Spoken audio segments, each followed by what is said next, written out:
Bismillahirrahmanirrahim. Assalamualaikum warahmatullahi wabarakatuh. Perkenalkan, nama saya Putri Arwia Azhara, nomor pokok mahasiswa 2050244 dari Program Studi Pendidikan Ekonomi Universitas Pasundan. Di sini saya akan menjelaskan tentang koperasi. Sebelum memasuki pengertian koperasi, saya akan membahas sejarah singkat dari koperasi.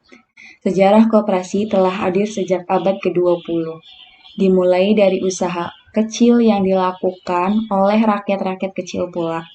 Setelah itu, di tahun 1927, dibentuk Serikat Dagang Islam untuk memperjuangkan kedudukan ekonomi pengusaha-pengusaha pribumi. 5 tahun kemudian, tepatnya 1947, setelah Indonesia merdeka, Gerakan Koperasi di Indonesia mengadakan Kongres Koperasi 9 di Tasik. Pada hari di mana mereka mengadakan kongres tersebut, dicetuskanlah Hari Koperasi Nasional di tanggal 12 Juli.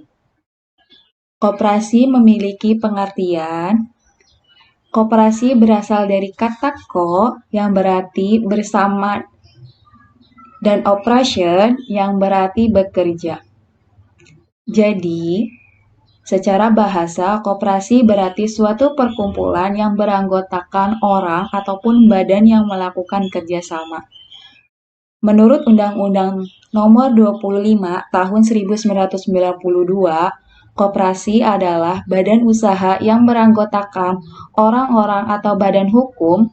Koperasi dengan melandaskan kegiatannya berdasarkan prinsip koperasi sekaligus sebagai gerakan ekonomi rakyat yang berdasarkan asas-asas kekeluargaan. Di dalam koperasi memiliki tujuan. Tujuan koperasi memiliki 4 macam. Yang pertama, mensejahterakan anggota koperasi dan masyarakat sekitar. Yang kedua, memperbaiki kehidupan para anggota dan masyarakat di bidang ekonomi. Yang ketiga, mewujudkan masyarakat adil, maju, dan makmur. Yang keempat, membangun tatanan perekonomian nasional.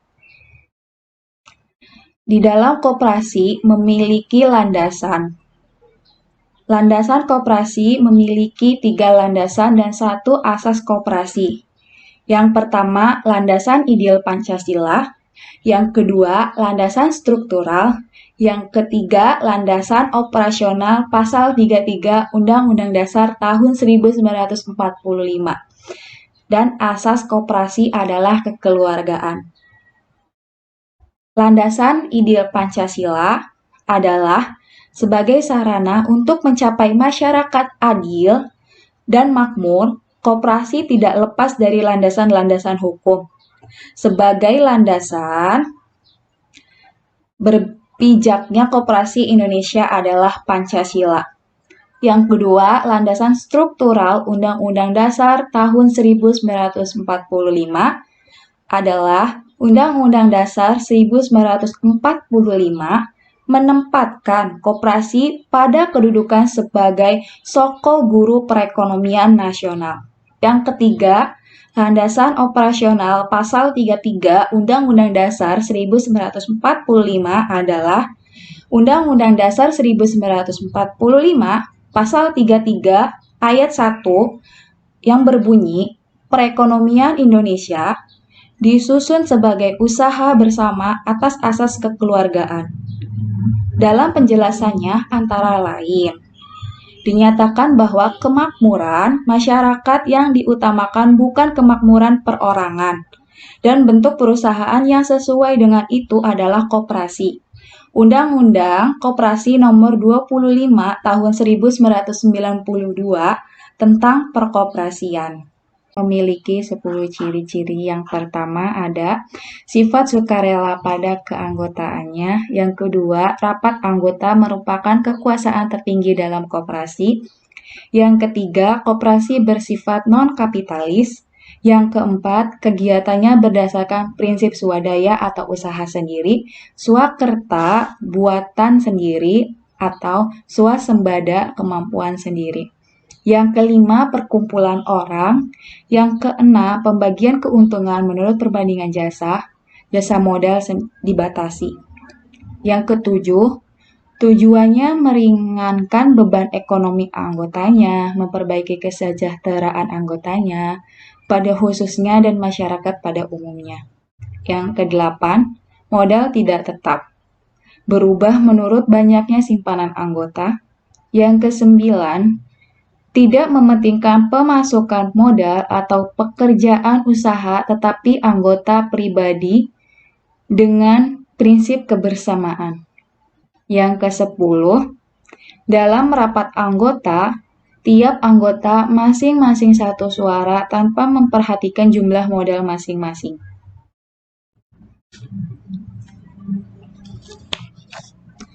Perangkat organisasi koperasi ada 3. Yang pertama ada rapat anggota, yang kedua pengurus, yang ketiga pengawas. Yang pertama ada rapat anggota adalah rapat anggota merupakan pemegang kekuasaan tertinggi dalam koperasi. Melalui rapat anggota, seorang anggota koperasi akan menggunakan hak suaranya. Yang kedua, ada pengurus koperasi. Pengurus koperasi dipilih oleh rapat anggota dari kalangan anggota. Pengurus adalah pemegang kekuasaan rapat anggota. Masa jabatan paling lama 5 tahun. Pengurus bertanggung jawab kepada rapat anggota atau rapat anggota luar biasa dalam mengelola usaha koperasi. Jika koperasi mengalami kerugian karena tindakan pengurus baik disengaja maupun karena kelalaiannya, pengurus harus mempertanggungjawabkan kerugian ini. Apalagi jika tindakan yang merugikan koperasi itu karena kesengajaan, pengurus dapat dituntut di pengadilan. Yang ketiga ada pengawas. Pengawas mengemban amanat anggota untuk melaksanakan pengawasan terhadap pelaksanaan kebijaksanaan dan pengelolaan koperasi. Koperasi dalam melakukan usahanya diarahkan pada bidang-bidang yang berkaitan dengan kepentingan anggota untuk mencapai kesejahteraan anggota. Di dalam ketiga tersebut memiliki kewenangan. Selanjutnya, di dalam koperasi memiliki prinsip-prinsip. Menurut pasal 5 Undang-Undang Nomor 25 Tahun 1992, prinsip koperasi adalah sebagai berikut. Yang pertama, ada keanggotaan bersifat sukarela dan terbuka. Yang kedua, pengelolaan bersifat demokratis. Yang ketiga, pembagian sisa hasil usaha atau yang biasa disebut SHU secara adil sebanding dengan besar jasa usaha setiap anggota. Yang keempat, pemberian balas jasa terbatas pada modal. Yang selanjutnya ada kemandirian, ada pendidikan dan pelatihan pengkoperasian. Selanjutnya ada kerjasama antar koperasi, dan yang terakhir ada kepedulian terhadap masyarakat. Di dalam koperasi memiliki fungsi koperasi berdasarkan pada Undang-Undang Nomor 25 Tahun 1992, Pasal 4, fungsi koperasi di Indonesia dapat dilihat dari yang pertama, berfungsi membangun dan meningkatkan potensi ekonomi para anggota dan juga masyarakat secara umum, sehingga kesejahteraan sosial bisa terwujud. Yang kedua, koperasi mempunyai peran aktif dalam meningkatkan kualitas hidup anggotanya dan juga masyarakat. Yang ketiga, berfungsi memperkuat perekonomian rakyat sebagai dasar kekuatan dan ketahanan ekonomi nasional, di mana koperasi menjadi pondasinya. Yang terakhir, berfungsi mewujudkan dan mengembangkan perekonomian nasional yang lebih baik lewat usaha bersama berdasarkan asas kekeluargaan dan demokrasi ekonomi. Di dalam koperasi memiliki jenis-jenis koperasi.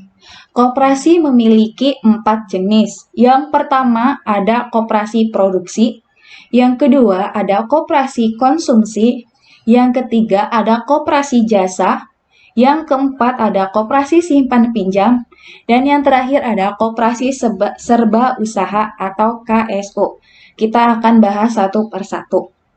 Yang pertama ada koperasi produksi.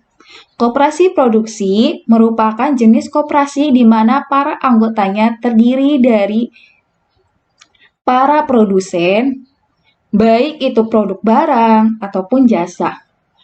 Jenis koperasi ini menyediakan bahan baku dan menjual barang-barang dari anggotanya dengan harga yang sesuai. Contohnya, koperasi peternak lebah di mana produk yang dijual ialah madu dan makanan olahan dari madu. Yang kedua ada koperasi konsumsi. Koperasi konsumsi adalah koperasi yang dibentuk dan diperuntukkan untuk konsumen barang dan jasa. Koperasi ini biasanya menjual berbagai produk kebutuhan sehari-hari seperti di toko kelontong. Yang ketiga ada koperasi jasa. Koperasi jasa adalah jenis koperasi yang kegiatannya fokus pada layanan atau jasa pada para anggota koperasi di masyarakat.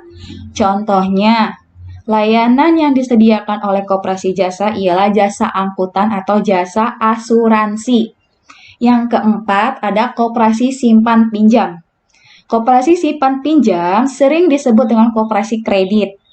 Koperasi simpan pinjam dibentuk untuk mengakomodasi kegiatan simpan pinjam untuk para anggota. Anggota koperasi bisa meminjam dana dalam jangka pendek, kemudian koperasi dengan syarat yang mudah dan bunga yang rendah. Yang terakhir ada koperasi serba usaha atau KSU. Koperasi serba usaha adalah koperasi yang menyediakan beberapa layanan sekaligus kepada para anggotanya. Contohnya, selain menyediakan jasa simpan pinjam, koperasi ini juga bisa menjual berbagai kebutuhan konsumen.